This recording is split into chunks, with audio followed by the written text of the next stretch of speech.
Dinala ko na yung libro ko, Mr. President. Sa nakalipas na 5 buwan, ang atensyon ng sambayanan ay nakatuon sa impeachment trial ni Chief Justice Corona.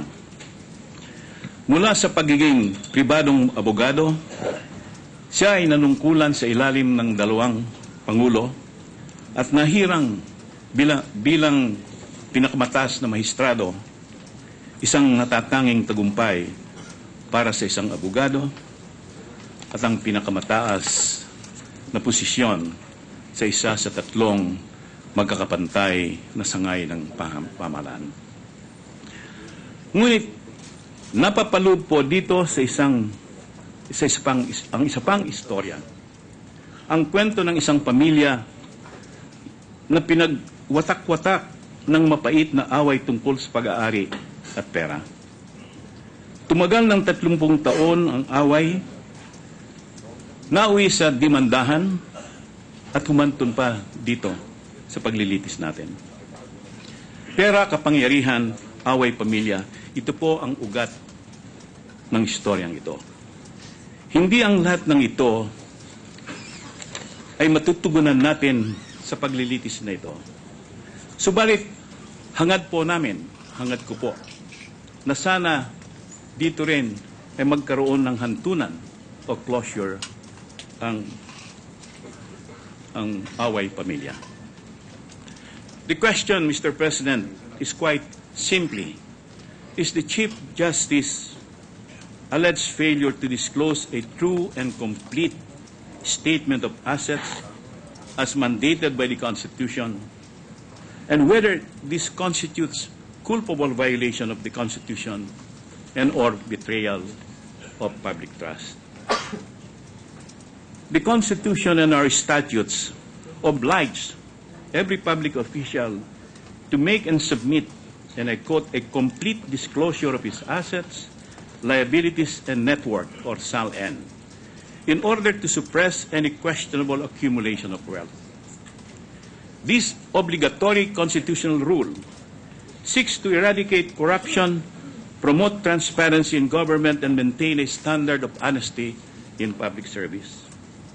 The prosecution and the defense, Mr. President, combined as one in producing proof that the Chief Justice has bank accounts that he did not declare in his SAL-N, and removing any iota of doubt about this vital fact was the Chief Justice himself coming here to testify openly and openly admit that in fact he did had 4 US dollar accounts totaling 2,400,000 and 3 peso accounts of 80,700,000 pesos.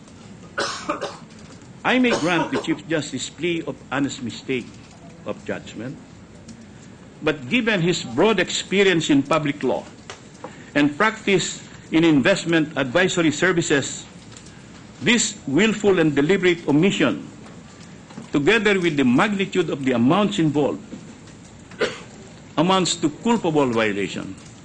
Yesterday you were asking what's the root meaning of culpable, Mr. President. I just looked up this morning what is the dictionary meaning of culpable. It means simply a failure meriting condemnation. The Chief Justice justified this willful failure to disclose his US dollar accounts on the so-called absolute confidentiality provision of the Foreign Currency Deposit Act. However, it seems clear to me, Mr. President, that the mantle of protection is extended to foreign depositors, to foreign savers, in the spirit of promoting foreign investments. The law was never intended to be a convenient excuse for Filipino, especially for Filipino public servants, to conceal their assets. When the accounts were disclosed by no less than the Chief Justice, this left this court no restraint, no constraint, no prohibition against admitting the evidence and weighing it on the scale of justice. The defense argues that the Ombudsman illegally obtained documents on Chief Justice bank transactions where there was no pending case involving the subject bank accounts, or any court order authorizing the production of such records. Mr. President, this argument overlooks one important fact. It fails to consider that the documents produced by the AMLAC, or rather produced by the Ombudsman, were official records of the AMLAC, which it receives from covered institutions pursuant to law.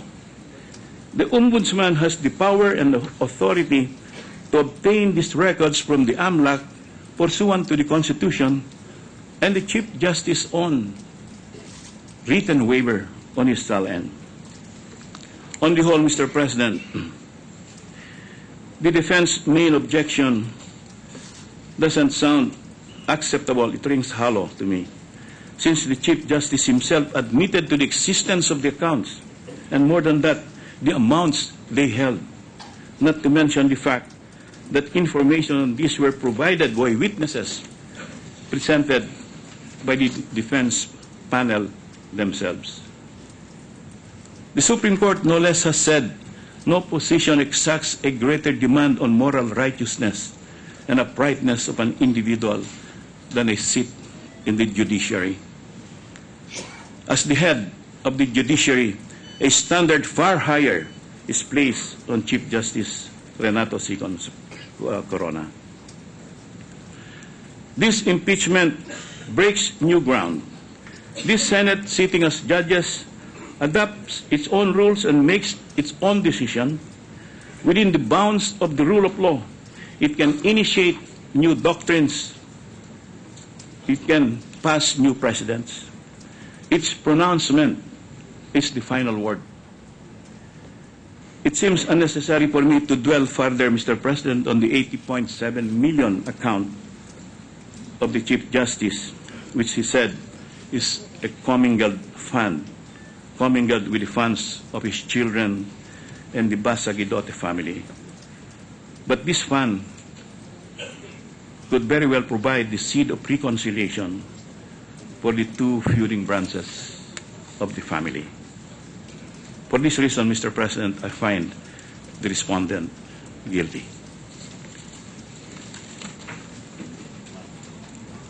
Secretary. Honorable Senator Judge Arroyo.